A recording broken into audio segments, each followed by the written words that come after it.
better take a look at it. The ongoing mission to explore the Star Wars universe and other nerd culture topics, to seek new content and new cantinas, bars, and lounges, to boldly annoy Scruffy by making too many bad jokes. Welcome to the Hyperspace Heroes Podcast.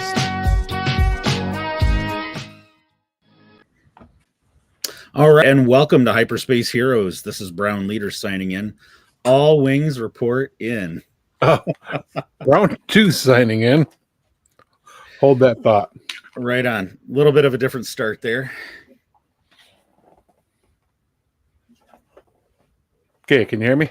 Yeah, I can hear you now. And All I guess we right. got to turn the volume up when that intro starts next time.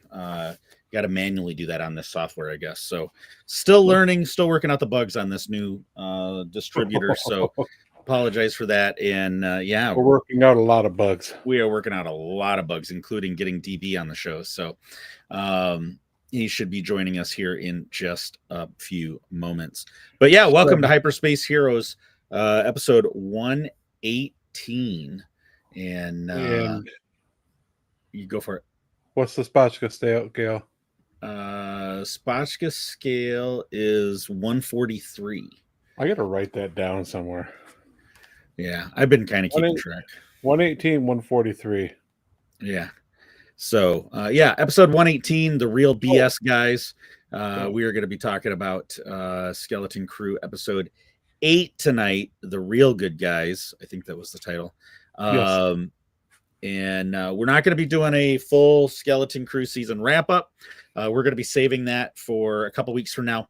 We're going to have special guest Brian Young on the show on the 30th of January to kind of encapsulate the whole season that was Skeleton Crew, maybe show, maybe season. We'll see what kind of results come out of it, right?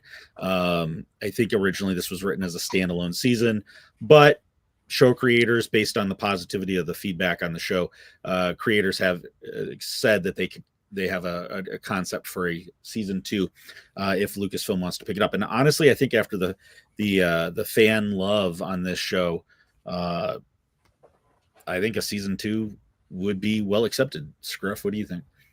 I think so. Fortunately, the trashing has gone away, and people are embracing this one a lot more than the others.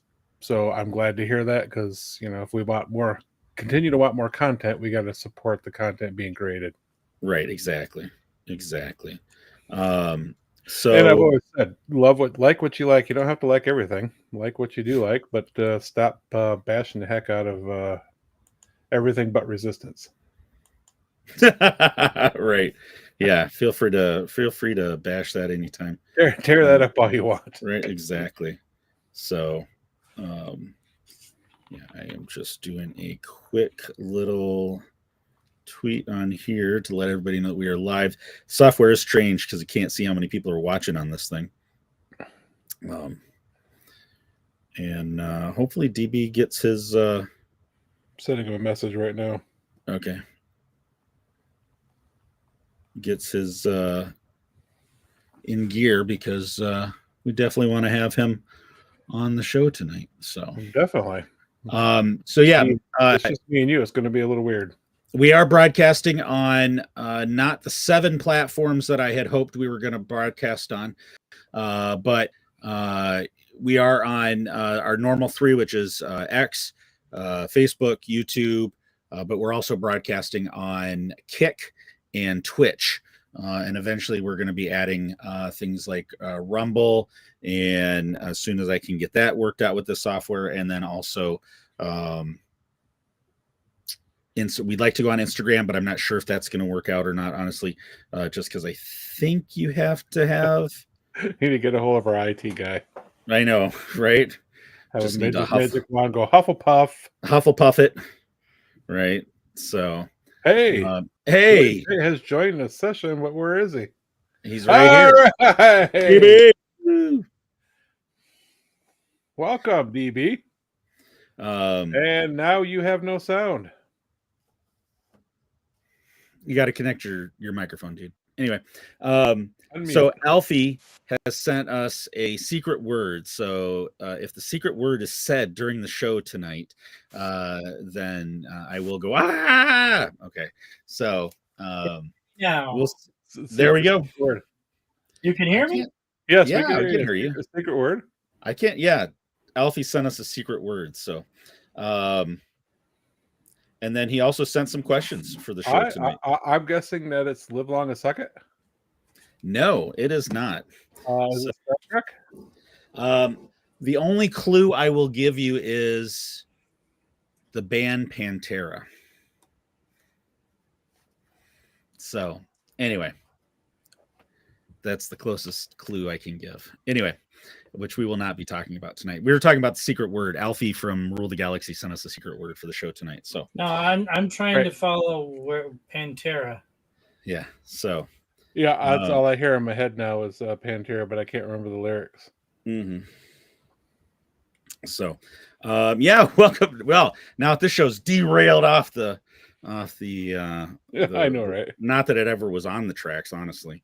But yeah. So DB, we were talking about how in a couple weeks we're going to do that. Tonight we're just going to talk about Skeleton Crew episode 8, and then of course whatever other tangents we fly off on. Wait, we were supposed to watch episode 8. Yes. Oh. Spoiler warning tonight, folks. Spoiler warning. Okay. My word, that was an epic episode. I'll be back. What a dork. Just kidding. I watched it. Okay. Pantera, walk. Wah, wah, wah, wah. No. Walk is all I have in my head now. Yeah, well, that's nice. So if you see me over here jamming out, that's what's playing in my head. Thank you. So, you know, we were talking about how we're going to do a full wrap-up show in 2 weeks. What? I've also got dime bags stuck in my head. Shut up. Is that really it? That's really the secret word. Oh, yeah. Wow, that didn't take long. That didn't take long at all. Alfie, you're the man. If you want to send us a secret word every show, by all means, please. You are welcome to do so. Please, because I'll spend the rest of the show going, what is it? What is it? What is it? Oh my gosh, that's hilarious. Okay, I don't know where to go after that, honestly, to tell you the truth. Yeah, what were we even talking about? I don't know. I think we were talking about Skeleton Crew.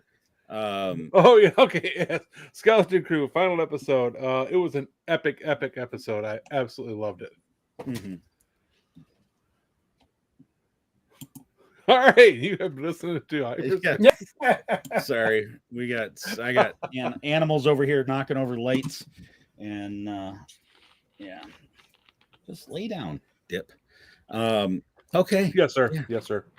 Yes, sir. We'll go lay down. Yeah, I forgot to shut the door, and I've been visited by the Vorpax a couple of times already. Oh, nice. I threw mine out in a snowbank. It only takes like 3 inches of snow to bury that guy. Yep, that's about it too. Okay, I got nothing. Okay, I'm ready. I'm focused. That makes one of us. Now I got walk and dime bag out of my head. Ah!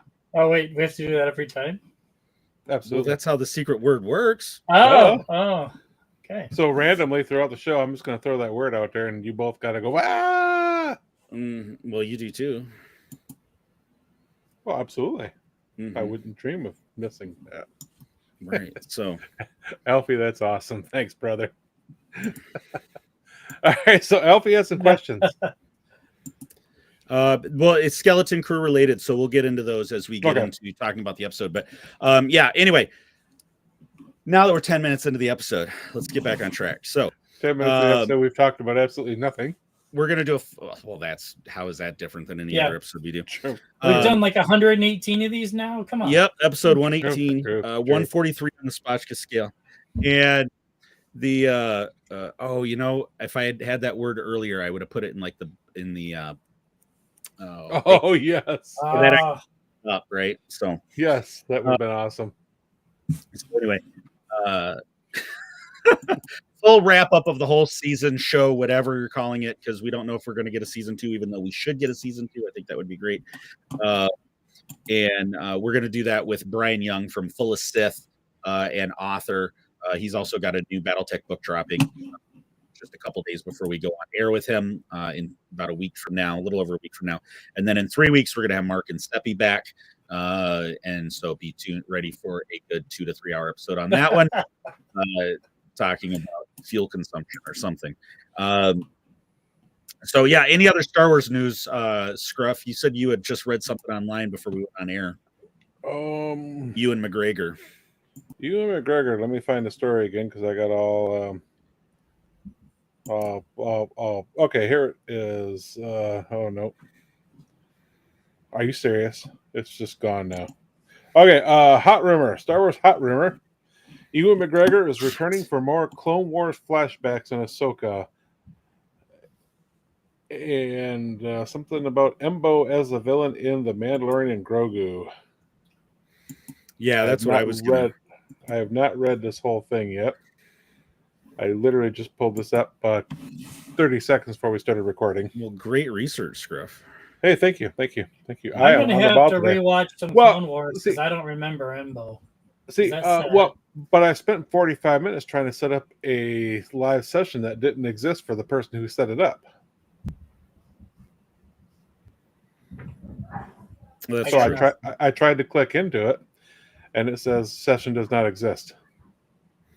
Yeah, this software is we're kind of we're learning. So we are learning. Embo appeared in 8 episodes of the Clone Wars. Was a personal favorite of Dave Filoni,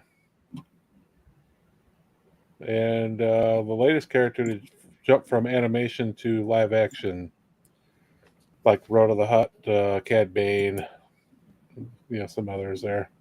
Mm-hmm. Skirty Weaver, of course, is going to be in that. Yeah, we got some good stuff coming up. Yeah, no kidding. But where is Rebels season 3? I don't know. I just want Resistance season 3. That's what I meant. Ooh. Oh, look, I clicked the wrong button again. I'm disappeared. Hey. Yeah, I don't know where you went there. I don't either. I'm still toying with this software because it's amusing. I wouldn't call it amusing. I'd call it frustrating, irritating. So I work in public relations, so I was softening it. Yes. No, I'm not softening it. Oh, I guess you have to manually connect your chat too. That's great. What? You have to manually connect your chat. How do you? Is that what's going on with mine? Yeah, I guess. How do you manually connect the chat? Oh, I just did it. So now we're finally getting notifications. So yeah, this is not streaming. Is there any chat going on yet? Well, actually, yeah, there is actually. Somebody send us something. So yeah. As I'm sitting here looking through the bottom of my glasses on my bifocals. This was from a friend of ours in Pennsylvania, Paul, who sent us the Adelphi Rangers Park National Park. Oh, yes. Stickers. Awesome. So wanting to know if we're on YouTube, which we are on YouTube tonight. And then that was me answering. I think. Yeah, we are. I just checked. David Jones wishing us a good show tonight. And he actually got to go to his first red carpet event last night.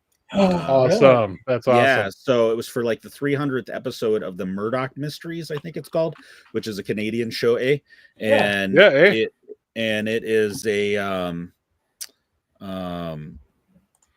it also has in the latest season our favorite Adelphi Ranger, Carson Teva, Paul himself. Yes. So, and speaking of Paul, YouTube, that short that he did, that short film, the second, is now out on YouTube.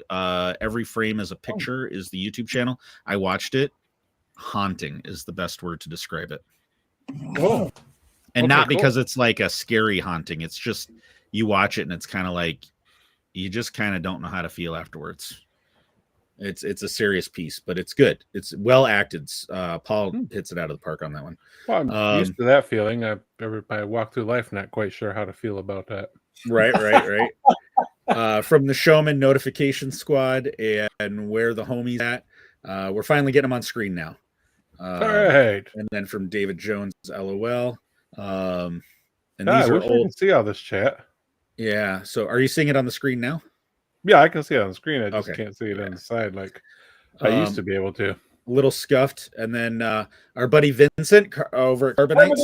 Smash that like button. Vincent. Yes, by all means, listen to Vincent. Smash it. He just dropped a new, his first comic in themed line on Carbonites from Force 99, not Clone Force, but Stormtrooper Force 99. That was from pretty awesome. Yep. Delphi Rangers. Yes, there it is. Yeah. On YouTube. Good deal. Yeah, that emblem's awesome. Carbonites, nice. Laughing emoji. Mrs. O'Leary's cow enters the chat. Right. And then some words of support from Vincent. Don't worry, gents. We're still flying with you no matter the asteroids along the way. Right on. That's Appreciate what we'll call this. This is a big old fat meteorite. So anyway, no, DB, you were asking, you don't remember who Embo is, right? Oh, I know he's the guy with the big round head, hat, whatever, but I just don't remember his head hat. He's got a round head. He's got a frisbee on his head. Yeah. Right. Oh, yeah. I just don't remember his. Well, that's a pretty accurate description. That's a really accurate description. Frisbee on his head. Yeah. Here, I'll bring him up on screen really quick. Sometimes the simplest designs are effective. Yes. So there he is. See, I wish I could do that. That's pretty awesome that you can do that. Mm-hmm. I know we got to get this figured out. Software is so irritating. You guys are you guys are admins, so I don't know what the big deal on this whole thing is. You mean why I could set up this live stream and not be able to enter it because I don't have permission? Yeah, I know. So yeah, anyway, the story is Embo as the villain. So yeah, we'll see. I don't know. So of course there's lots of theories going around about it. This is for the upcoming Mando and Grogu movie. And the leading theory online is that it's going to be a race against, because they released that Rod of the Hutt. Stinky is going to be in the movie. So the common theory online is that they're basically Mando and Embo are in a race to get Rada. So who knows? We'll see. And then Baldy is joined. Welcome, Baldy. Welcome to the show, sir. That's you, Baldo. I'm Baldy. Yeah, Baldy. Not to be confused. Yes. And I did check. Go ahead. When does Mando and Grogu drop? 2026? May of 2026. Somewhere around somewhere around our birthdays on May in 2026. So I think we know what we're doing. Yes. We're spending time with our wives and then asking permission to go to the movie. Right. No, we're all gonna beg work to take the day off. Yeah, right. I know. But yeah, I did check Twitch. We are broadcasting on Twitch, which is pretty cool. And we've got a viewer over there. And then Kick, not quite sure. Let's see what we got going on over there. I'm not seeing anything. Yeah, we are live. Oops. And the only viewer is me checking to see if we have any viewers. Yeah, it takes time, right? So learning curve. Learning curve, right? Exactly. Instagram, we're not on, even though we clicked the link. I think only because we're posting horizontally, not vertically. And I think that's what you got to do for Instagram. But it's all too complicated. Yeah, Hufflepuff. Hufflepuff. I don't understand all that stuff. Yeah, it's Hufflepuff. So from the Delphi Rangers, I think the Embo is a red herring. I'm not sure why John would use Dave's favorite character. Actually, isn't Plo Koon his favorite character, or is that just his favorite Jedi? I think that's his favorite Jedi. I don't think. Well, actually, wouldn't Ahsoka be Filoni's favorite character? She's in everything except for Skeleton Crew. Yes. There was no maybe season 2. that maybe. Yeah, right. That was So, one of the great things about Skeleton Crew. There was no main characters in it. what are you talking about? The 4 kids? Well, but there were no Ahsoka, no Yoda, no Vader, no Emperor. Somehow the Emperor has Yeah, I know. returned. We'll talk more about this in our season wrap up, but yeah, all the theories about, and I'm still sticking with DB in the fact that everything ties to the sequels, right? Ubaldo, he said he could switch over to one of the other platforms to make it 2 viewers. No, you're good. Would you please? No, you're fine. You're fine. It's all good. We appreciate the thought though. Or you could open up multiple screens. Oh, there you go. Yeah. Yeah. I'll have like super popular 5 tabs on my phone. Now, whether TikTok, we want to broadcast on TikTok too, but we don't. I don't know. I guess there's a big threat of it. Like, I don't know. Supposedly, some people think it's going to go away on Inauguration Day. I don't know. And we're not going to dive down that hole, but we do need, if it does stick around, which I have a feeling it's going to, I think we need 1,000 followers on TikTok. So we encourage everybody to, so we need 998 give us a follow on TikTok. more. Something like that. I think we're like at 62 or something. So we got a long hill to climb on that one. But no, again, if you follow us, actually YouTube is the best way to watch the live shows. We know we broadcast there every week, Facebook and X as well. We've been working with this new distributor to try to get on those other platforms. It's a work in progress, but we'll get there. So, but yeah, smash the like button, follow us somewhere on any of those sites so you can catch our live shows on Thursday nights. All right. Well, shall we just dive right into it then? Which is I can see the chat. If I go to live chat on YouTube, I can see the chat now. Yeah, you can see it for YouTube, but all right, I'm shutting it down. Okay, let's shutting it down. Phone's up. Phone's gone. I'm focused. Can we find a platform that makes me look like I have pigment in my skin? No, we just need to get you out in the sunlight. Sunlight, dude. You do need to turn the notifications on silent on your phone, though, DB. So we keep. Oh, that's just my door cam. Yeah, we keep hearing that going off. But, apparently, there's a party going on upstairs. I don't know. Ooh. Oh. Well, then we'll wrap up the show early so you can get to it. All right, this will be our soundbite for Skeleton Crew. Goonies never say die. All right.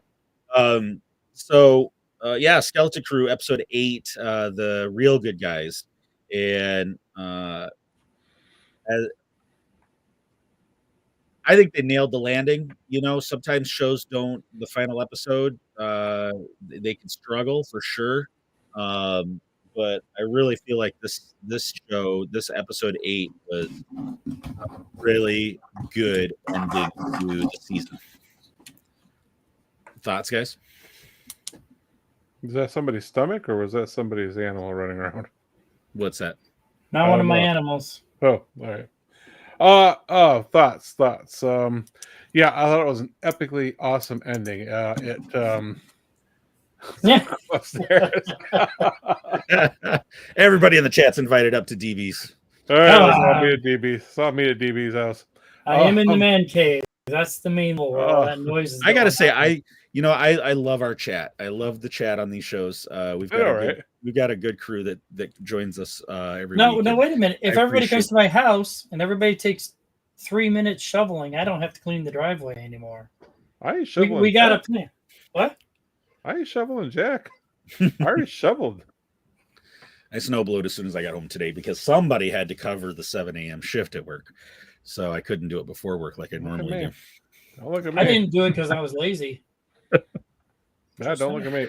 So anyway, epically awesome episode. Generally, I feel like a final episode, I feel like something got missed, something got left out. They left something unanswered. Something didn't sit right with me, but this time, everything felt like it was wrapped up and with a nice little bow on it. I don't feel like there was room left for a second season, unfortunately. Maybe. I mean, Jod is still there. We don't know really what happened to him, other than he's probably flying off into the sunset somehow. But yeah, I think it was great.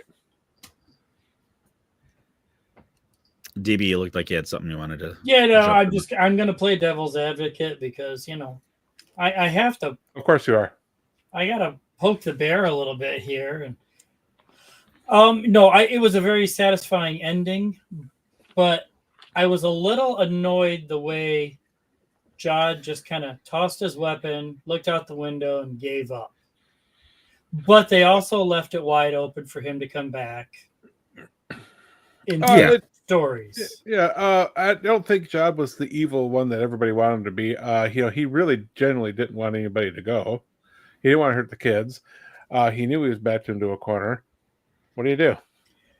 Yeah, we all want people to be, that pure evil like Vader or Palpatine, but I think he was just, he said it earlier on. He was hungry. He just wanted to stop being hungry, and sometimes he resorts to, some pretty unscrupulous ways of doing it.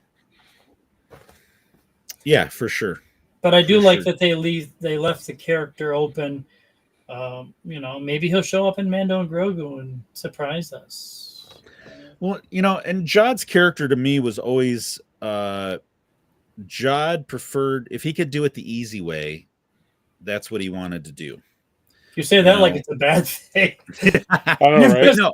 You've hit my life philosophy right there, dude. Come on.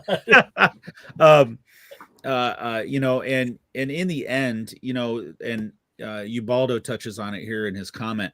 Jod did say he didn't want to hurt anybody, and he even said he just didn't. He had some line about, why didn't people just listen to him? He didn't want to do it like this. He didn't want to do it like this or something like that. And then like Ubaldo says, he didn't want to hurt anybody. He didn't. And you could tell too, when the kids were like trying to thwart the bad guy, he was like, he wanted to take action, but then you could see him pulling back, and he didn't want to pull the trigger. He didn't want to blast them. Go ahead, Scruff. Well, there is a possibility Jod could show up in Resistance Season 3. And you have been listening and watching Hyperspace. Why do you Star Trek? I was going to say Star Trek. You see the look on my face. So, DB, did you know that the voice actress that voices the main character in Star Wars Outlaws also has a part in the new Star Trek Section 31 movie? Really? Yeah. She was at some red carpet event and made some social media post about it. Oh, Scruff, were you talking about something? Sorry. Nope, no, not at all. I just wish I had access to my sound bite so I could say live long and suck it. Oh. There is a Star Trek I want to watch. Star Trek Below Deck or something like that. Thank you. Yeah, live long and suck it. Yes. There you go. Lower Decks is actually very good. Yes. I've watched a couple of episodes, and I was impressed. It's more of a comedy. Oh, absolutely. It's very much in the Trek vein. I really am excited to see that. Yeah. I'd be perfectly fine using more Cad Bane. Absolutely. Yeah. When again, he's dead, quote unquote. But it was a Filoni show, so he's only dead until Filoni needs him again. Yeah, exactly. But back to Jod real quick. He's you could, with the tossing of the gun, it was like why Jod only fought when he had to fight. And when you see your capital ship, your headquarters crashing into the planet, right? He had nowhere else to go. He's like, okay, there's no win here. The shield is dropped. Kim's X-wings come flying in, and everybody's being routed. He's a survivor. In the end, he's also a survivor, right? He's not going to. I don't see Jod as the type as going out in a blaze of glory. No, he knows when to throw in the towel. He knows when to say, "Okay, I'm backed into a corner. Live to fight another day." Yeah, so, but they didn't show him making any attempt to escape, and he's up in that tower. Well, where's he going to go? His ship just crashed. Yeah, he can go blend in with society. But the kids are going to know who he is. A lot of the assistant supervisor. Well, actually, is she the supervisor now? But we'll touch on that in a second. Yeah. From everybody knows who he is at this point, for the most part. Alfie did. He asked the question on Twitter, which was, why did Jod smile in the last shot? You know, is it because he's got a new scheme? Is he seeing another avenue? He's always trying to find angles, right? Even last minute, he's in the airlock. They're about to hit the button, and he's scheming. He's like trying to do whatever he can to get another breath of fresh air, right? Or recirculated air. Well, see, I think recirculate. I think he knows that the planet is no longer protected anymore. That he can sneak in and sneak out at a later date. That's another live to fight it. Live to fight another day. Okay, look around. The defenses are down. It's just like any other planet at this point. I can get in, get out. Except for there's a boatload of money on that planet. Exactly. Do you think Mon Mothma is going to rate it like a trust fund to pay for projects in the New Republic? Yeah, there's a reason the show came out before Andor season 2. Oh, you're right. You know what? You're just like like in Mando, they showed force healing before it went into the sequel movies. Yes, foreshadowing. Yep, there you go. We're gonna get 6 episodes of banking in Andor season 2. Maybe we're gonna get Mon Mothma season 1. You know, another point. Mon Mothma season 1. Another point I want to make sure to get in here from Alfie, talking about that smile at the end. New scheme. He was proud of the kids, even if they bested him. I think there's some truth to that. Oh, I think he liked the kids. He didn't want to hurt the kids. Blabble, or what was it? Jabber, jabber, jabber, jabber. Jabber, jabber. But you know what? Jod just didn't want the kids stealing his dime bag.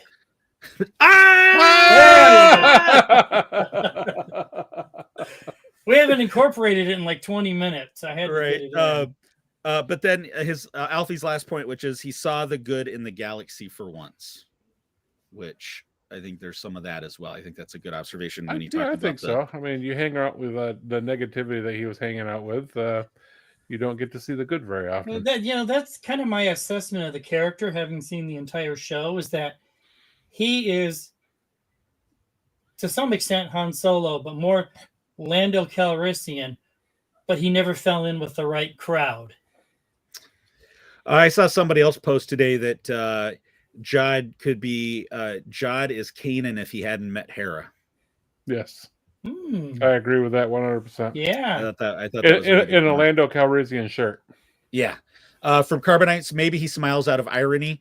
Guta goes down with the ship. KB goes down with her ship. The supervisor goes down with his ship, the tower.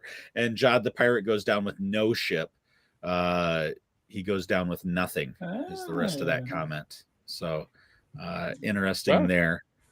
And then we'll play this really quick. From David, Skeleton was a sleeper show and was adored by many fans. Have they said if the viewership is still climbing? I haven't really paid too much attention to that whole viewership talk. I know DB. The clickbait's just makes me want to puke. This show's terrible. It's worse than the Acolyte. Scroll past that crap. Yep. Yeah.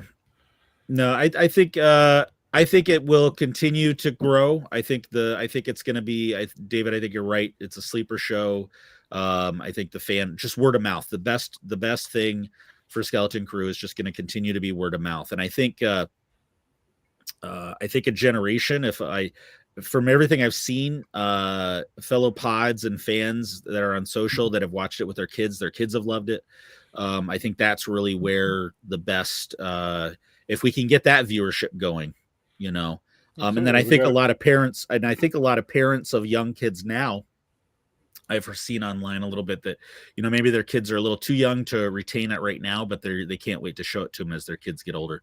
Cause it's got just a good feel to it. Yeah. Yeah, we got to create that next generation. We got to create that next generation of fans if we want this to keep going. I think I've said this before, but this does feel like what Star Wars felt like in 1977. I don't say A New Hope, but it feels like what Star Wars felt like in 1977. Well, after we watched the first 2 episodes, or maybe it was even the first 3, I remember saying something like, this is the feel that I think Lucas was going for with the Ewok movies. Yes. You know, this is the vibe. This is the Star Wars feel that I think I could totally see him producing something like this. And you know what? Not screenwriting, but producing. Neil could blink.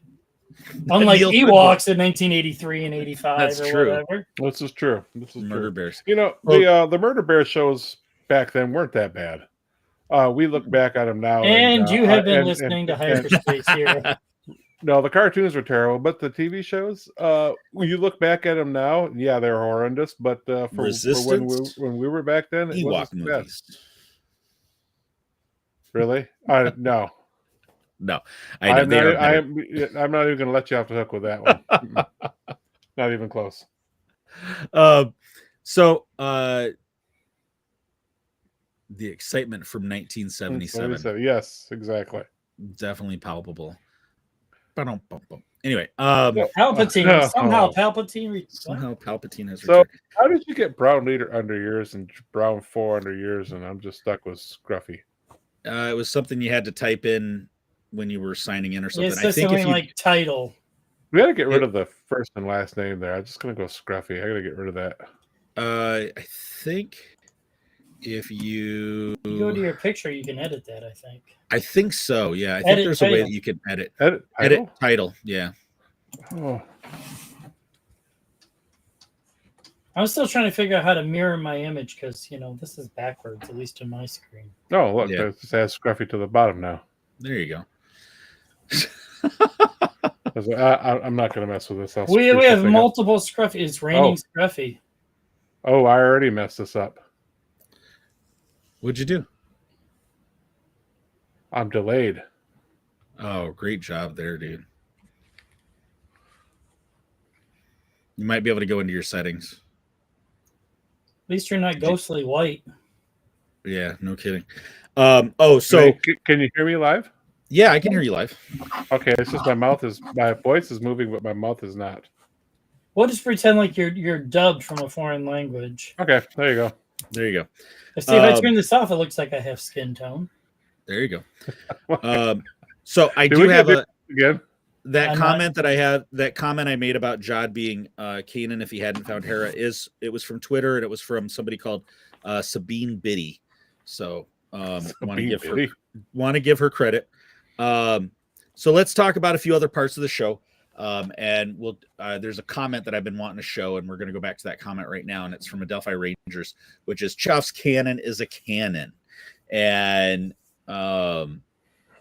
we talked about this. I think I don't remember if it was DB back when we watched episode 4 when they were in Ohio or at Akron.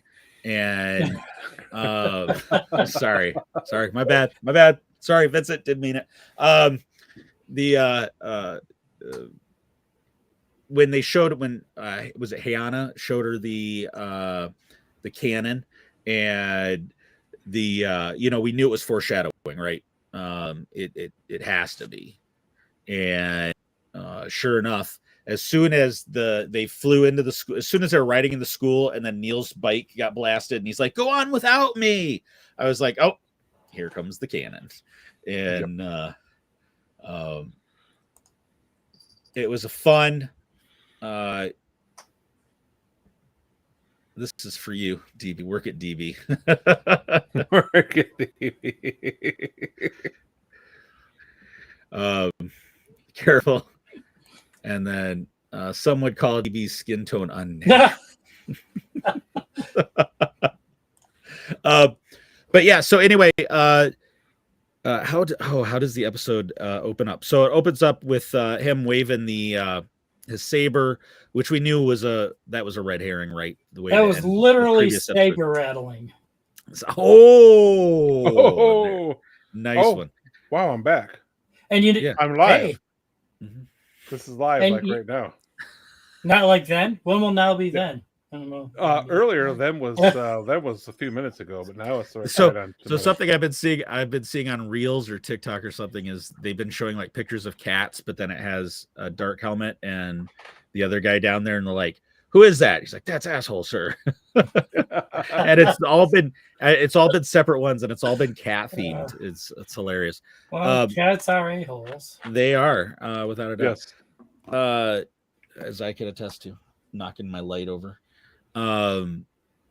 Yeah, so the kids are playing along because he's threatened the parents. He's shown that by saber rattling, and so then he somehow the emissary carries a lot of authority because he can tell the droids to take everybody and put them under house arrest. But then Fern and her mom are going to go take Jod to go see the supervisor. So they proceed up to the supervisor's tower, and right here. Yeah, right Yo! Yo! So they get up to the supervisor tower. When that elevator, the shot from inside the supervisor's area, definitely didn't that look like the Death Star elevator with the red lights at the top? And very much so. Definitely some imagery right there. They get out, everything's covered in dust. And then as soon as they made a point of watching his fingers go across the console, Yep. So you knew nobody had been up there, and then as soon as that HAL 1000 spun around. And they didn't find a dime bag. Ah! Alfie. So okay. Anyway, HAL 1000 spins around, and the big red eye, and we find out that the supervisor after all this is an AI or a computer, and that was one of the leading theories out there. I think we've even talked about it. I know a lot of people had suggested that it was either a computer droid or AI, Captain Renaud, as Jod would say, or Snowball, or it was Jod himself, or it was Hondo. I mean, there was a lot of theories, right? I even threw one out the night before the final episode that it was Neil's dad. I'm like, yeah, no, there's no purple elephant up there. Yeah, blue elephant. Well, I will say one thing about this show though is we had the way they told the story was great because we had things that we were guessing about all the way through, and they revealed things at the right time. We've seen other shows where all the secrets are blabbed out right at the beginning, or there's so many open-ended threads that it's just Medusa's hair waving in the wind, and I don't know. I didn't know what to say. None of us have long hair, so some of us don't have hair. I miss my long hair. My flowing locks. So do I. Anyway,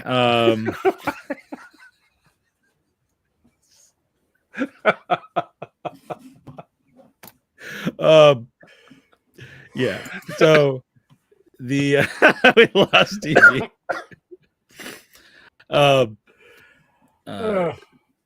So we find out that it's an AI, and the best part of it, in my opinion, was Fern's mom's Farah's reaction, because like your supervisor is a computer, and she was like, well, of course. Well, why wouldn't it be? It was like duh. And I love that reaction. I thought that was a great reaction. That was a great reaction for sure. It ties back to the comment in the previous episode about you weren't supposed to learn these things until you're 18. Yep. Yeah. Or Scruffy, that's right. You thought it was somebody behind the curtain too. Well, right? I had this Wizard of Oz vision that there's pull the curtain back and there's this little guy back there pulling strings. It would have been great if there had been a bunch of little Anzellans back there. Oh, that would have been awesome. That would have been awesome. I personally was going with the theory that it was Tac Renaud. Yeah. They just kept throwing his name down, and I bid on that red herring all the way. Yeah, I was like, well, I would not be surprised if that was it. I'd almost be a little disappointed if that was it at this point, with as much as they've thrown that around. Yeah. But going back to this comment about Chekhov's cannon being a cannon, the foreshadowing was great in this show. I mean, and they tied things together like they should. The cannon is a perfect example of that, where they laid these story threads and they got to the end of the thread, you know, at some point during the show. Kim's last thing to KB, you know, if you ever need help, call me, you know. And the character that had the most trouble finding her voice in this show is the one that gets the message out to get the Republic to come save them, you know, which again, great I mean, it's almost like poetry. It rhymes. You know, right. I mean, no, it's full No, circle, I don't right? disagree. I The don't disagree, storytelling in this, you know, and go ahead, DB. No, I was gonna say each of the kids had their one character flaw that they went through the arc over the course of the show. And I what don't is really that called? say flaw.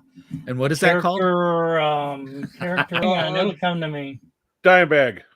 Ah!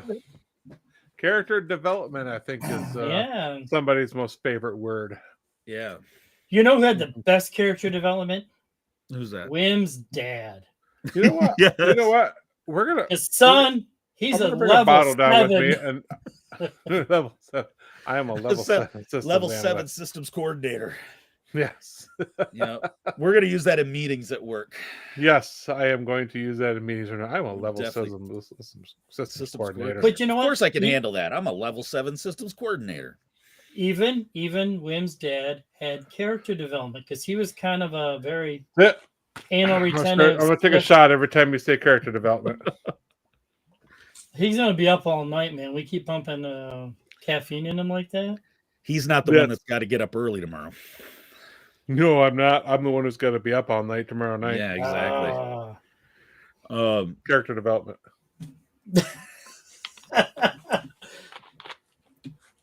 From Ubaldo, the nice thing is they come together to work as a team. Exactly. Yeah. So the kids who are very sheltered, very unaware of real life, go on this adventure out in the real world. They see the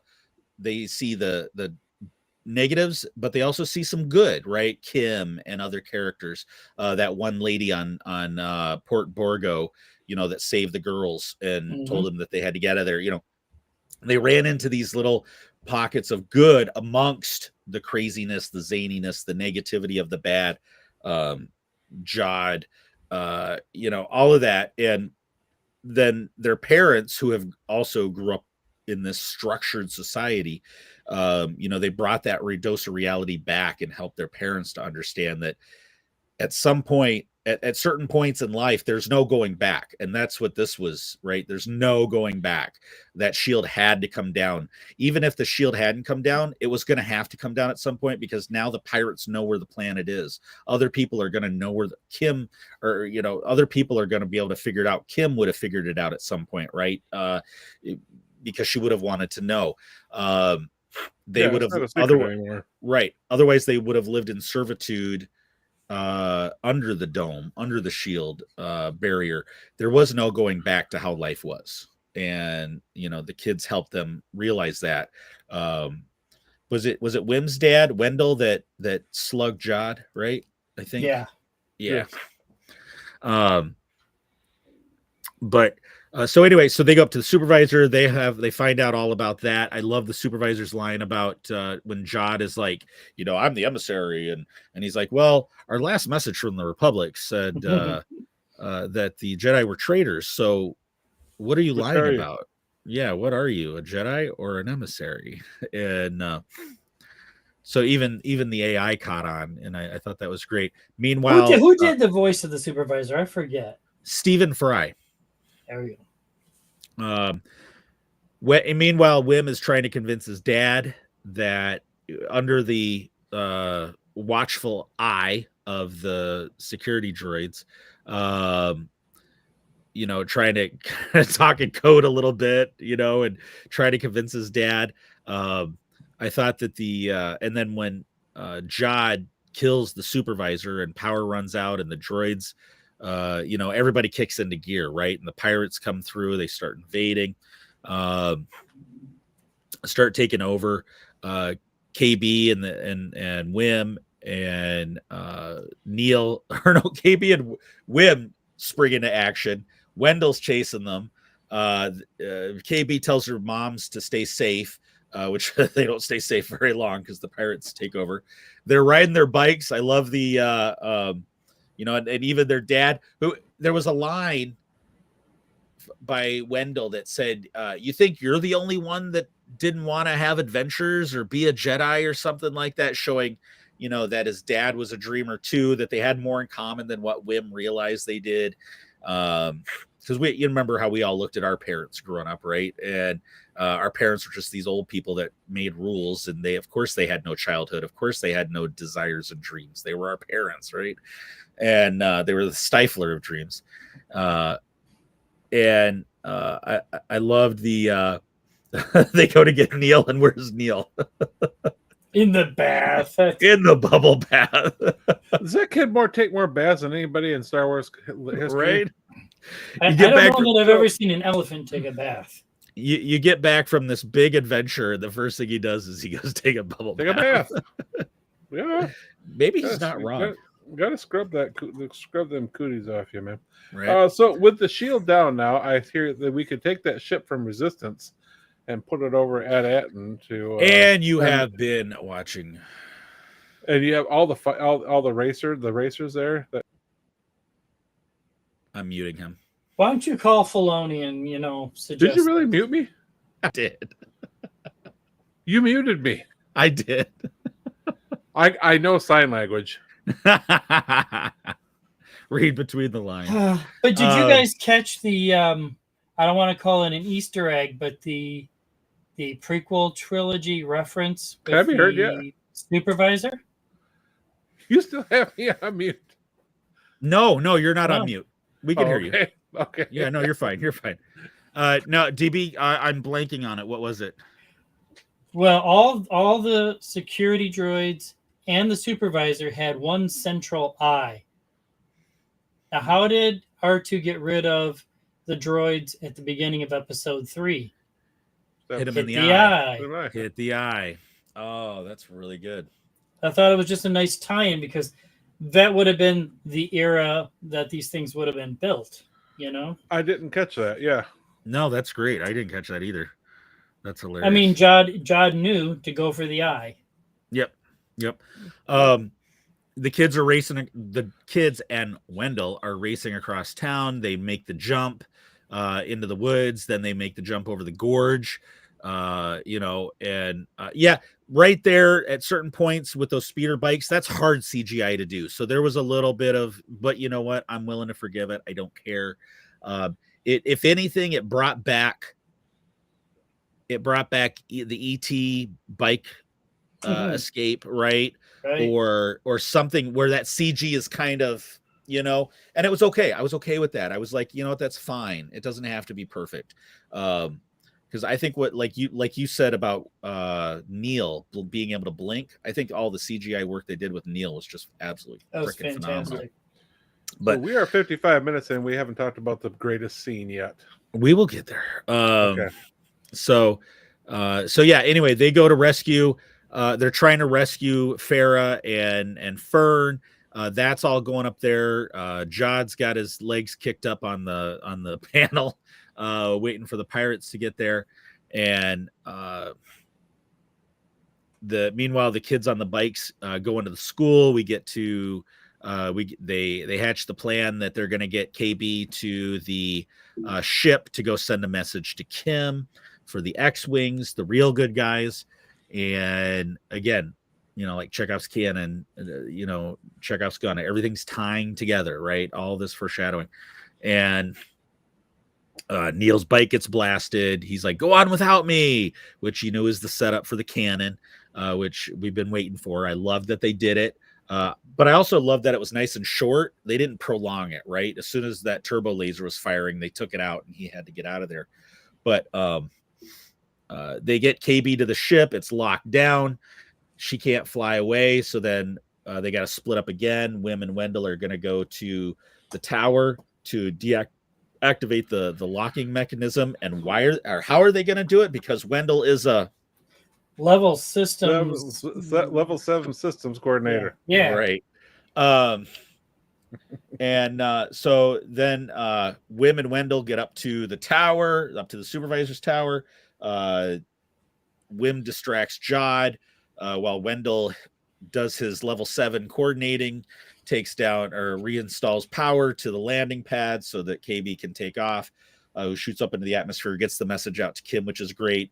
She's like, and here's even the great thing about the story writing or the script writing in this show is Kim's response. She lays out clearly the fact in just a couple simple sentences that the X-Wing, that the rebel, I almost said rebels, that the New Republic can be there really quick.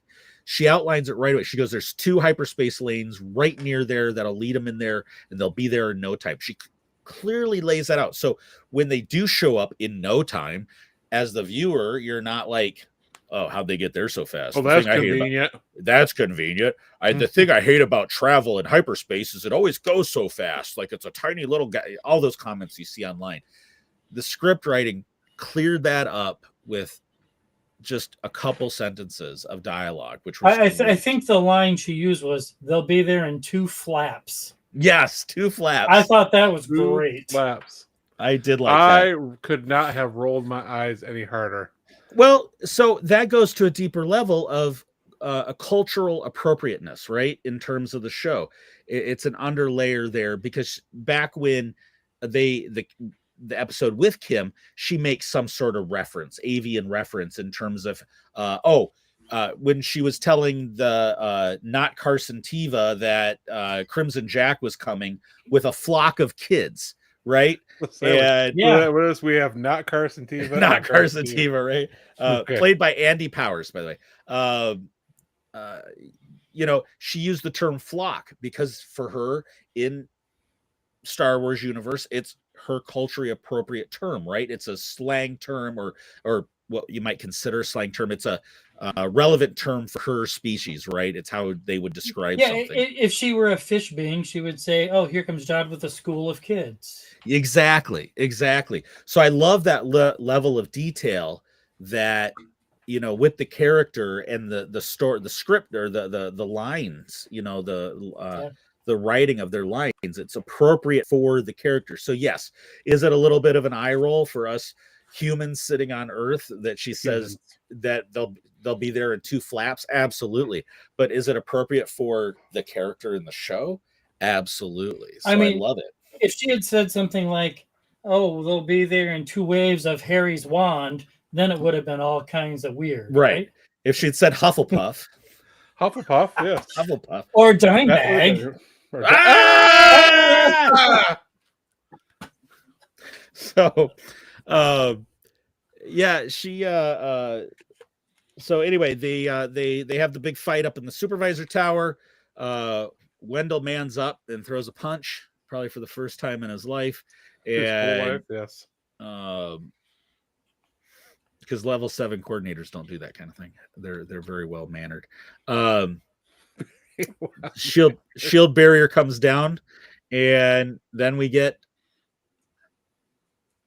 look at Proud Leader. He's getting all excited about the B-Wing scene. Oh, absolutely. Yes. I was excited about the B-Wing baby. Scene. I mean, just the resistance the resistance, the New Republic coming in to save the day, of course. The aerial shots were just beautiful. I tickled pink. He's gonna cry. Be careful. I was gonna cry. That was an amazingly, awesomely amazing scene. Especially the way they recreated the laser beams from that ship, the way they were on the Rebels cartoon when Hera test drove that ship for the first time. We got you, Baldo, cheering now too, and the secret word of the day is said. Yes. Well, yeah, and for those that don't know, okay, so obviously the more recent appearance of B-Wings is Rebels. In Rebels, they show the creation of the B-Wing, and yes, sir, I'm going to leave this one up on the screen. Hashtag B-Wing supremacy. I've been putting that on social lately, the last couple of days since the episode.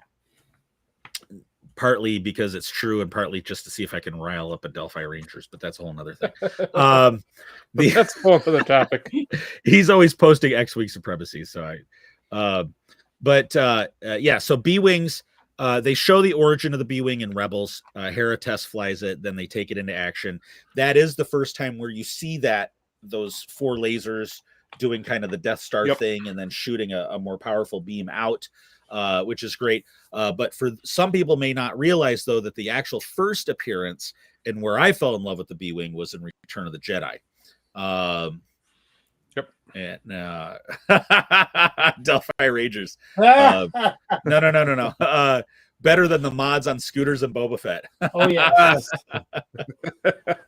Go Boba Rangers. He noticed it.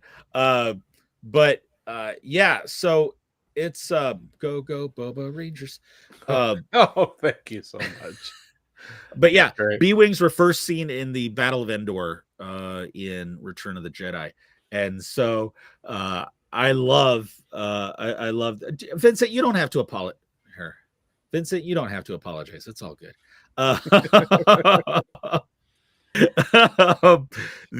But yeah, to see those things in action, like what a delight for longtime fans. To see those in Return of the Jedi, you see them fly into the battle, but you don't really see them do much, right? No, you always saw was the X-Wings, the Y-Wings, and the TIE fighters, really. Right. Again, kind of limited by the technology of their time. That ship is I can only imagine the extra model work and shots they would have had to film to show the B-Wing in action, in Return of the Jedi. So I get that. And plus, the same thing with the TIE Interceptor. You only see it in a flash in the Battle of Endor, right? So okay, then beam supremacy. But yeah, what a treat. I truly appreciate it from the showrunners to see the and the laser beam, the way it was just like a scalpel running across the ship, just opening it up. Yes, it was an epic scene. I absolutely loved it. Yeah. See if I can dig us up a picture. See if I can. Yeah, that was so cool. And actually, if you go to our social media post on Twitter and a few of the other ones, I've got several of those pictures up. I couldn't stop posting those pictures since yesterday. But yeah, I definitely got some screenshots of the B-Wings in action. Just because it's we've always seen X-Wings, we've seen A-Wings, like you said, we've seen all the other ships. We just haven't seen B-Wings in action like that. So is that what you're going to be searching for when you get to ICCC this May? A B-Wing? I've got one in the garage, just a little one though. It's like that. Oh no, you need a. This is like just a natural full size. Yeah, there was one at ICCC this year, and it wasn't badly priced either. I considered it myself. I know which one you're talking about. I have one still in a box, though.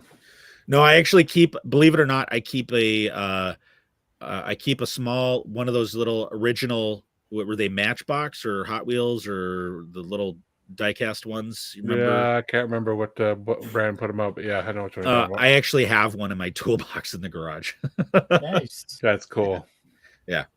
So, Maya.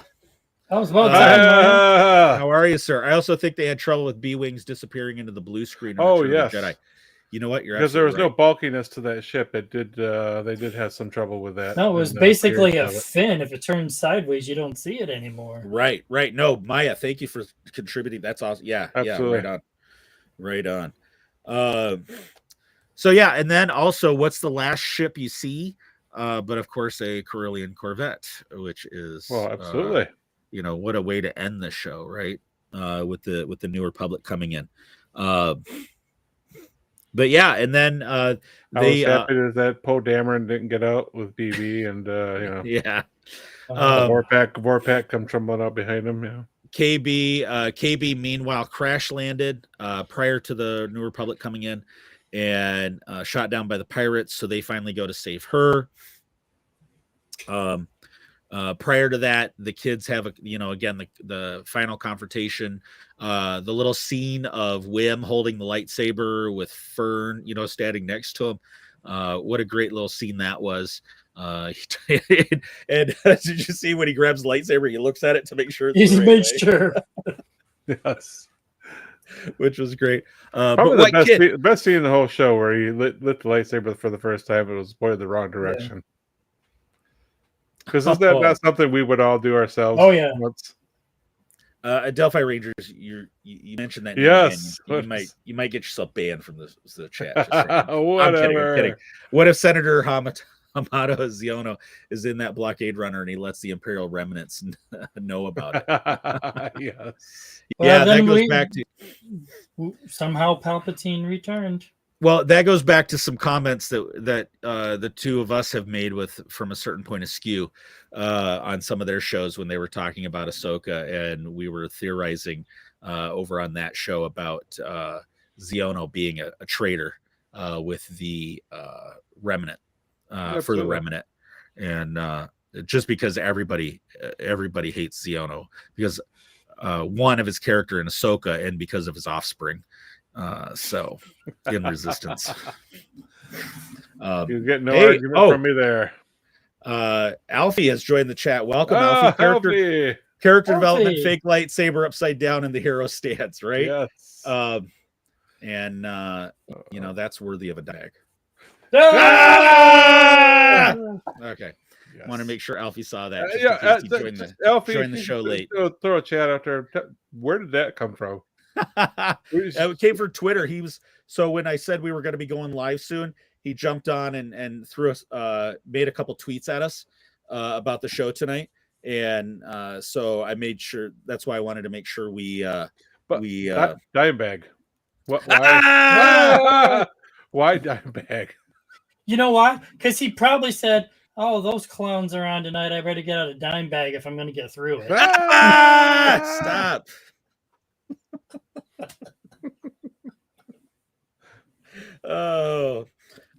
Yeah, Alfie, we've been going with that all night long, and yes, I actually, and if you didn't watch the beginning of the show, Scruffy did guess the word, so I only gave one clue, which was the band Pantera, and he figured it out eventually on his second attempt, I think it was. So kudos to Scruffy. What popped into my head was walk, and then right, and then stop it. So. Alfie, if you want to suggest a secret word of the episode every time or a little more frequently, by all means, sir. I think we have a new feature to our show. A new feature to the show, right. So yeah, we where were we? We were talking about how they went to rescue KB, and the first thing that came to my mind in that scene was, okay, she's not dead. We knew she wasn't dead, but the parents are all like, "Hey, get out from under there before you get hurt." Yep, right. Yeah. And the best part was all the coin that come falling down like a waterfall. Well, let's also make sure the other part, which was a really cool part of the episode, which I think everybody cheered, is when you see. They're like, call it, KB takes off, she's flying up, she's trying to get the message, and then the pirates are after her and she's trying to evade them, and they're like, KB, and she's like, I'm here, and you see Smee or 33 piloting, holding his head in the crook of his arm, and I think everybody cheered at that when you saw that, right? I mean, how great was that? Absolutely. I was super happy about that. Snowball's alive. Figurehead better have that feature. That's all I got to say. I want the removable head. Right. Oh, right. absolutely. Absolutely. Hey, if you can have a take apart C-3PO, you should be able to have a take apart. Exactly. And actually, during one part, she's actually KB's actually holding the head for 33. Yep. And so yeah, no, what a great scene. I mean, just this episode and this show has been just absolutely phenomenal. And you're right, Alfie. No one's ever really gone. We talked about that earlier. We had a Cad Bade comment, and our thing on the show is that characters are only dead until Filoni needs them for another story arc. is how we always describe it on this show. But yeah, I just, the show was darn near perfect in everything. I mean, the storytelling was great. I would give this episode 5 stars, but I got to deduct 1 just because Carson Teva wasn't in it. But other than that, sadly, I can't disagree with you. and now I am demanding a season 2, because we have to get Carson into the show so that we can continue the streak of him being in every Mandoverse show that exists. So absolutely. Yes. Okay. I'm behind that 100%. Let's make that happen. And then was this from Delphi Rangers? KB was holding his head with Snowball on her head. Yes, she was. And I'm so glad that they all survived. It's a kid's show. It is. And and I'm oh yeah, there it is right there. There's Snowball. Snowball, yep. But yeah, what a great scene. I mean, it's technically a kids show, but I don't care. And it was really made for all of us. It was made for us first gen fans as well. And just a good all around Star Wars show. Well, like we said at the beginning of the season, there are references in there that only Gen X would understand. Yeah. Yeah, here's your lunch money for the week. Right. Spend it all in one place. Yeah. I won't be home when you get home for the rest of the week. A latchkey kid with a boomer parent. Yep. So without a doubt. We never did learn what happened to Wim's mom. Did she go out for a pack of smokes and never come back, or what? Carton of blue milk. Carton of Marlboros and some blue milk. Yep. And a scratcher. Or are we going to find out in season 2 that one of KB's moms is actually Wim's mom? And there's going to be all kinds of Beverly Hills 90210 crap going on there. Oh. Yeah, no, we're not going together. Are you serious? I just ref BH 90210, didn't I? Yeah, you did. Would that be Melrose Place? You just fell down a notch or two. But yeah, any other thoughts about the episode, guys? About the episode? No. Lots of thoughts about DB knowing 90210. Hey, I'm glad I watched 90210 when I was in college. I'm sorry. I had never seen an episode. For a girl. Oh, okay. So he says. So we're going to leave it there. That's my story, and I'm sticking to it. Did she tell you to pucker up? Oh, here we go. I had to squeeze it in, didn't you? All right. At 90210. Excellent, Adelphi. Excellent. Yeah, I think the final thing I'm going to say is just about the episode is I'm glad Jod survived. I'm happy. I'm happy that they didn't kill off the villain, and that he is a great character to work into other storylines and just have him make appearances. Yeah, because he's morally ambiguous. He could be good. He could be bad. He could show up anywhere.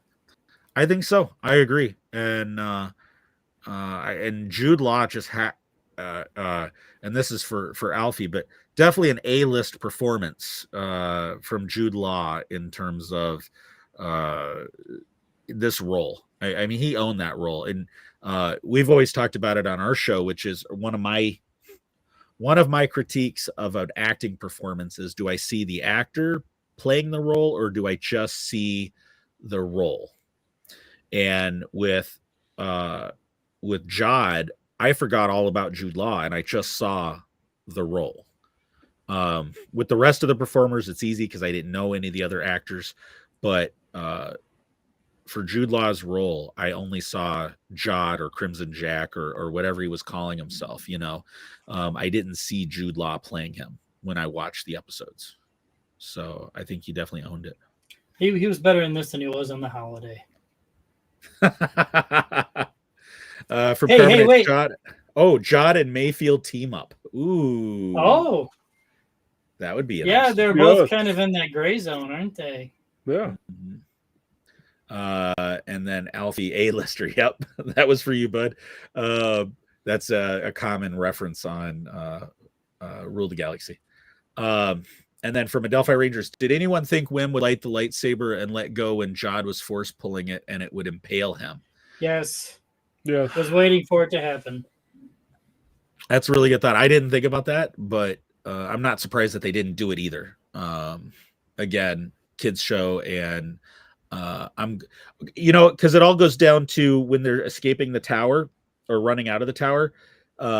They get in the elevator, and even after all the nasty stuff Jod has done to the kids, Wim looks back and says and calls to Jod, like to join them and get to safety.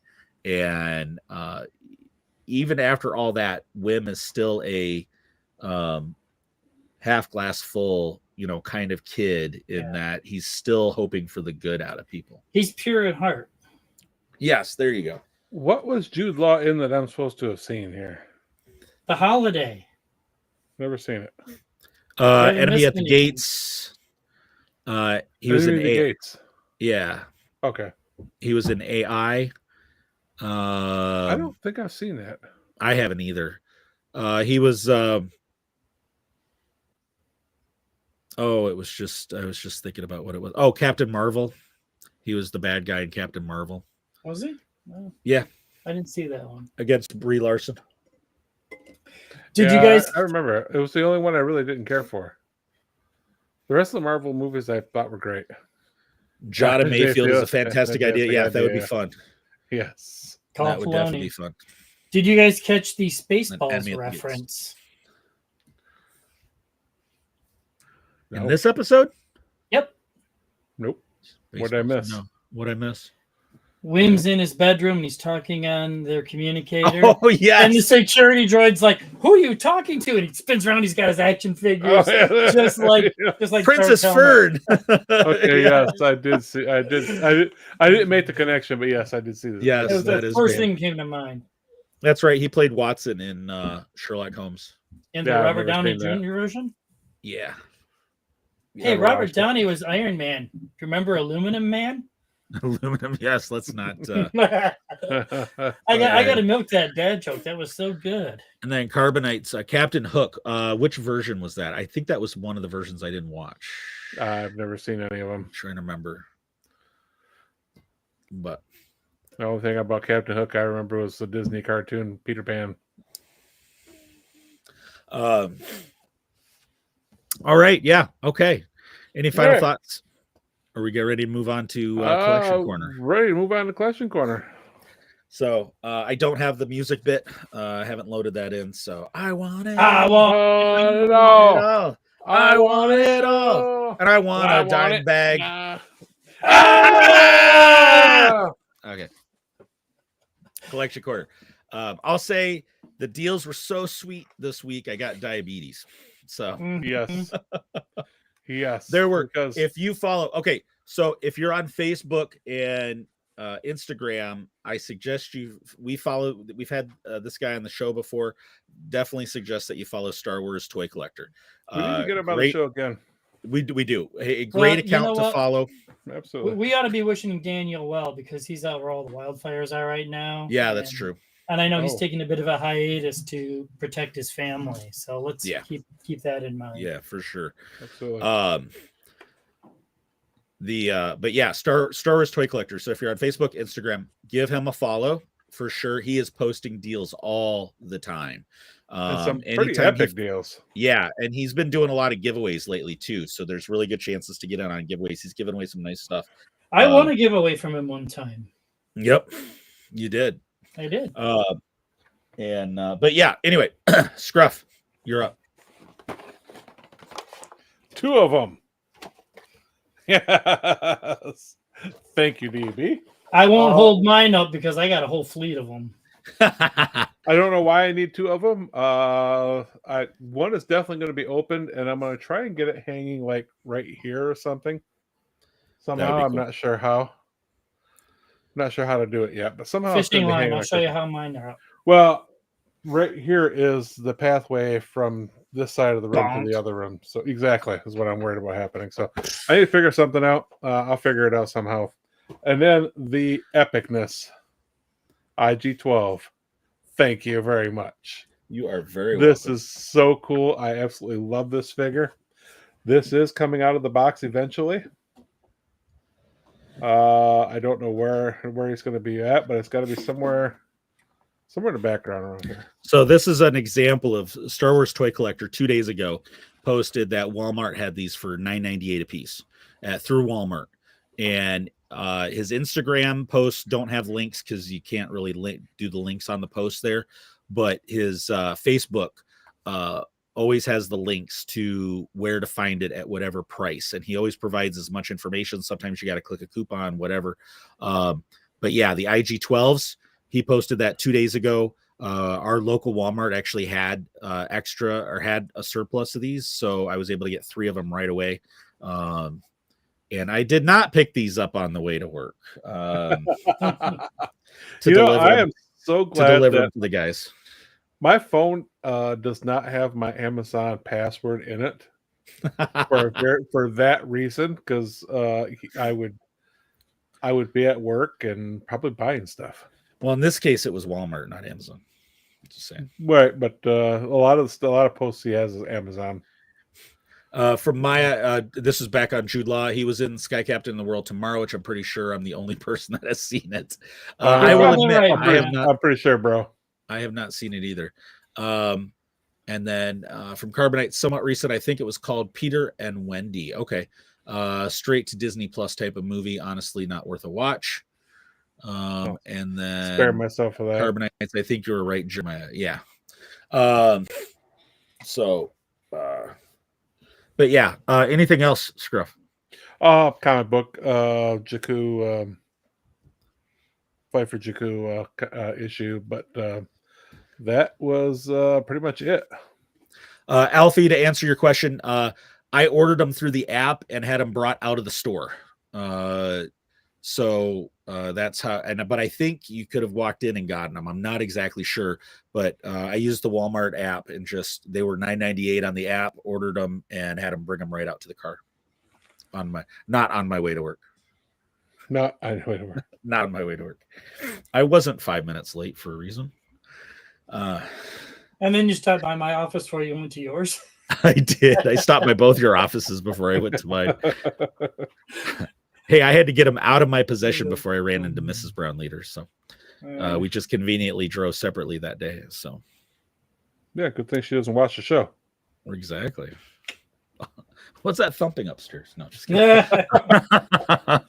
DB. Who was asking about it? Alfie. Oh, Alfie. Yeah, Alfie. They are Amazon. Amazon's got them for $26 a piece right now. Are they still on sale at Walmart? I'm looking. Don't tell me if they have any N1s, because I might have a square inch left in here to put another one. Got one more sliver of space. Oh, Alfie, yes. Alfie, I am going to start working on digging through the mess back there to see if I can, not see if I can. I know it's back there somewhere. I'll dig that up.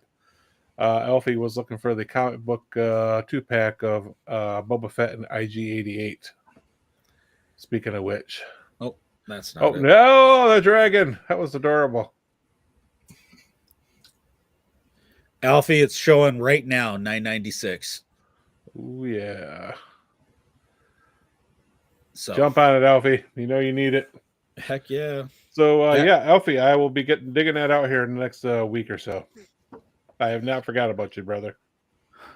Yeah. Anyway, DB, is there anything else? Sorry. I same things. And they're out of reach for me. So you guys, one of you hold up IG and one of you hold up your Starfighter, and these seem to be the big things this week. I kept buying the Starfighters because it kept dropping in price, and every time it did, I had to buy another one or two. Those were freaking crazy price drops. Oh, they got down to $7, and I'm like, how many you guys need? I'm ordering them, so I do. You know what? Brown Squadron may have to shift into the N1 because there's so many of them. Don't tell my wife. Today, a couple new Black Series and a retro vet. Black Series Neil was delivered Wednesday. Nice. Nice. Very nice. Awesome.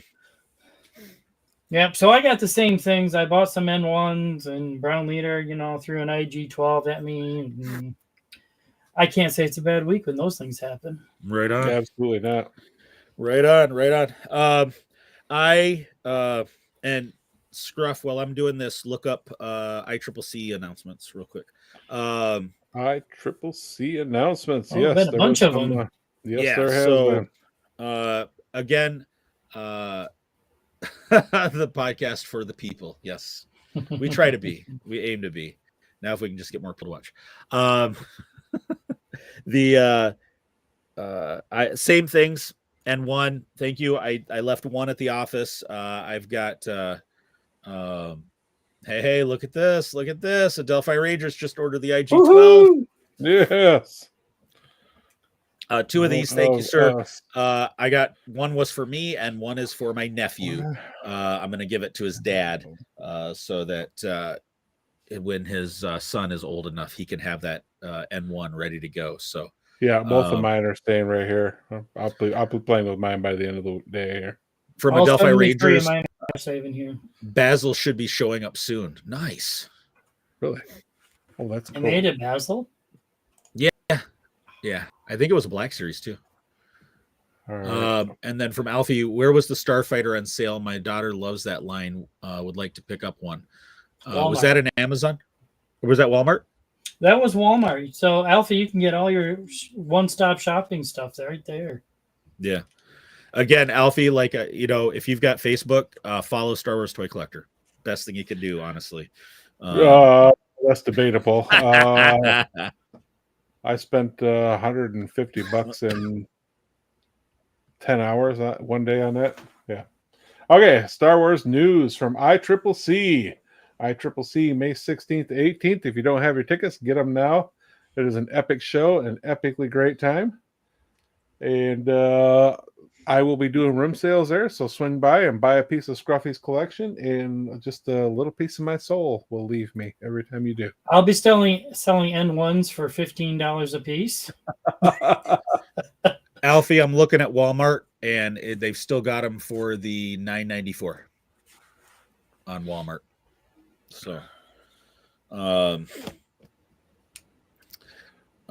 right. So you're ready for ICCC news here? Actually, I have one other thing. I have one other thing for Collection Corner. I've got one other thing, which is I bought it last week and I forgot. So prior to Christmas, Audible had like 3 months for 99 cents a month, which is a credit a month. So I downloaded that, picked up, used my first credit on actually a science fiction radio theater show for the whole first season. We were a friend of ours, she's the one that put on Ventress Day, got that whole ball rolling. She does press kits and stuff out in California, and I hope she's getting by during these wildfires as well. But she does press kits, and there's this radio theater show called The Sojourn, and it's like traditional just radio theater, but it's a science fiction story, not Star Wars related at all. But I get complete first season because she submitted us in the press kit for the show because they're coming out with a season 2, and I'm hoping to get an email from them at some point because we'd love to have them on the show.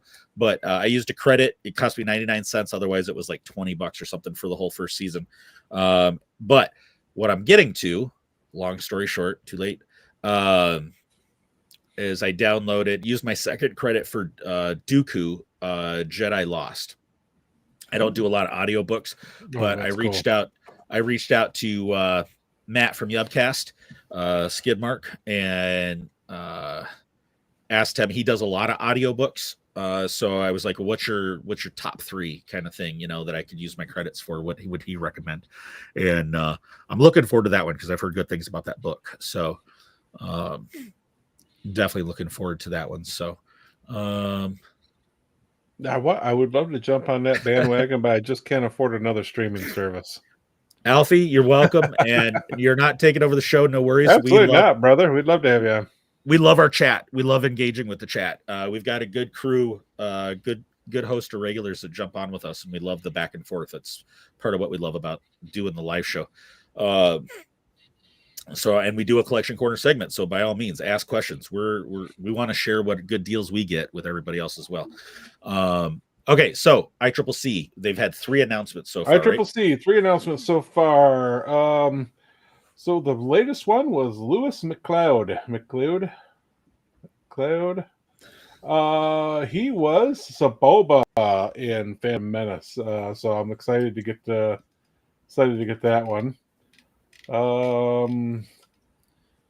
Andy Secombe. Andy was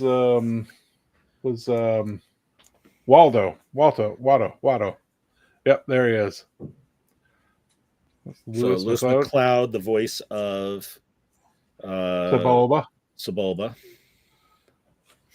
And then go ahead. Andy Secombe, the voice of Watto. I'm excited about that one too. That'll be a cool autograph piece there.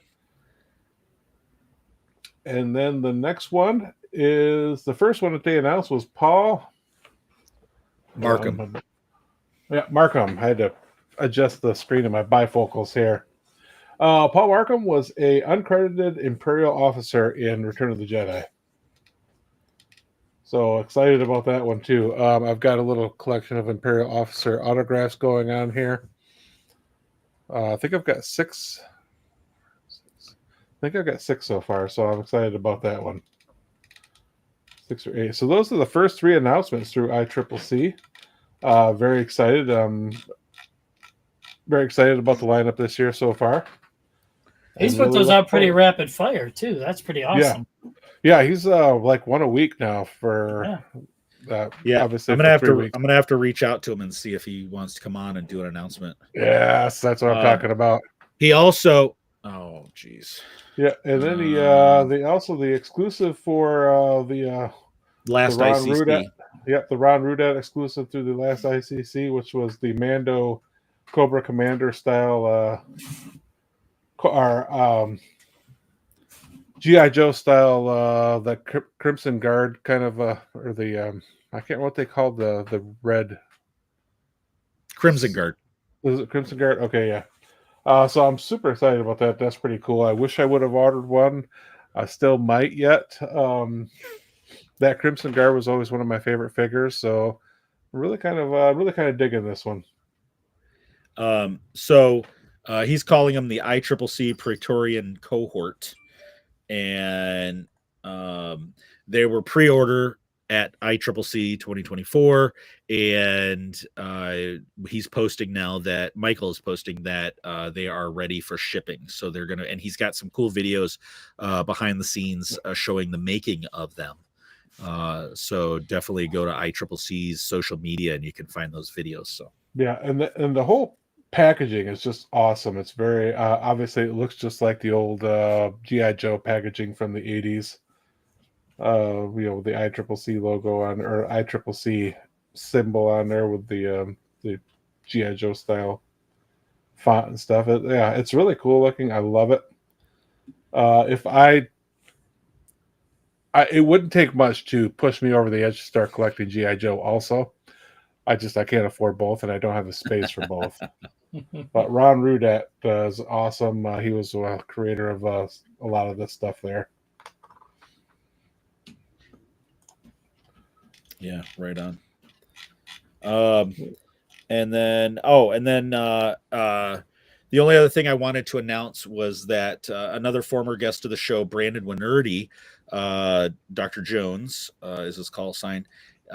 He has a book coming out this fall, and it is the encyclopedia, Star Wars encyclopedia of starships. Oh, starships, yes, and other vehicles. And see if I can find. This is not necessarily the final cover, but yeah, I'm excited about that one. But that is pre-orders are available for that. That is through Del Rey Ooh. or through DK Books. Sorry. And what I didn't realize was the book that just came out, the encyclopedia, Star Wars Encyclopedia, the $50 table coffee table book, that's been in the bookstores since before Christmas. He is a contributor to that book as well, and I did not realize that. So chatted with DM'd with Brandon last night, congratulated him on the book coming out in the fall, and he pointed me to the publicist to go ahead and see about trying to get him scheduled on so we can have him on when that book comes out. Can you hear me now? Yeah, we can hear you. Okay, there we go. I disappeared, got lost for a second. Easy to do. Yeah, I'm super excited about that book. I'm super excited about that. But checking that one out for sure. I bet there'd be a section on B-Wings there for you. Oh, I bet you there will be. Absolutely. Oh, yeah. Heck Yeah. Delphi Rangers posted a comment about that book today. It was funny. He was like, "Is there going to be one page for every single X-wing that ever existed?" That would be awesome. I thought that was great. Needs to be a triple fold out for Carson Tevas. Oh, yeah, that's the centerfold. Right, that's centerfold. Yeah, exactly. With Carson Teva laying across the canopy. Right. And maybe right. like a Tawny Katane in the old White Snake video on an X-wing. I was thinking more along the lines of that Burt Reynolds style where he's all stretched out. Yeah. Either one, good examples. Good examples. Paul, All right. we want to see it. We are running long, so let's wrap this up. No, we do not want to see that. It's stuck in my head now. It's not pretty. Yeah. So. Okay. Focus. Sorry. Yeah, we need to wrap this up. So we appreciate everybody that's been sticking along with us so far. I need to find my audio so that we can do the last segment and get out of here tonight. Hold that thought. Dad joke of the week. Time to annoy Scruffy and DB. Dad joke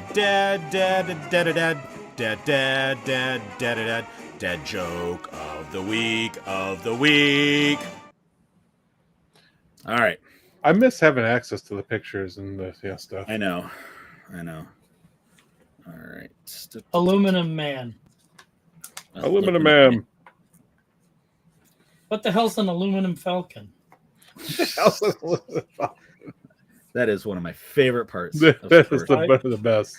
All right. Are you ready? So this is courtesy of Kelly Knox's Star Wars Dad Joke book. This is our patent pending segment of Star Wars Dad Joke of the Week. And it is this week's joke is, why is it all right, just trying to make sure I got my audio file ready. Why is it difficult to tell jokes about stormtroopers? Because they always miss? They usually miss the mark.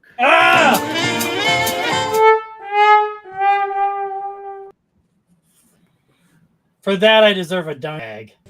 That was Dad joke of the week. Now don't you feel absolutely complete? No, here's a good one. So it's same book. I'm checking this out here. Why did the Gamorrean guards come in from sunbathing? Why?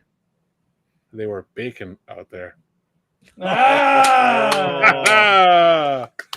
Nice. Double header this week. All right, catch up on chat, and then we'll get out of here tonight. So knowing is half the battle. Half the battle, yes. Delphi need a Carson Teva 12-month. Oh yeah. Yes. And then Delphi's response is, duh. Yes. Right on. So all right. So and I've been sitting in front of it all night, I think, but Vincent, I don't know if you can notice, but he's been sitting there. He watches over the show now all the time. So courtesy of, and that's Captain Polar Bear. Captain Polar Bear. Yes. That's great. That is so awesome. So let's see. And yeah. All right. So we appreciate everybody jumping in the show tonight, joining us, having a good time. Thanks for keeping the chat lively. You guys are great. Everybody, we just love having everybody in the chat. And we keep getting chat. We're not going to end the show anytime soon. I don't have to go to work in the morning. Vincent, you are the man. So I can sleep in. Matter of fact, I'll sleep until noon. If you want to reach us directly, you can email us at brownsquadron@gmail.com. We are, and then to find all of our links, see if I can control this properly. Find all of our links for social medias, where we live stream, the audio podcasts. You just go to beacons.ai/Brown Squadron. You can find all of our links there if you're trying to find us. But obviously, if you're watching the show right now, you know where to find us. We will get to this last chat, and then we are going to sign off and get out of here, guys, because I have to Jaloja. Then Carbonates. Remember the after party upstairs at DB's house. Yeah. Where we're all going to jump in. Dime bag. Ah! You beat me to it. So, all right. Let me get over to this, and we are going to get out of here tonight. So, all right. You know where to get a hold of us. You know where to find us. We appreciate everybody chiming in on the show tonight. And this is Brown Leader signing off for the crew. And you have been watching and listening Hyperspace Heroes. That's no moon.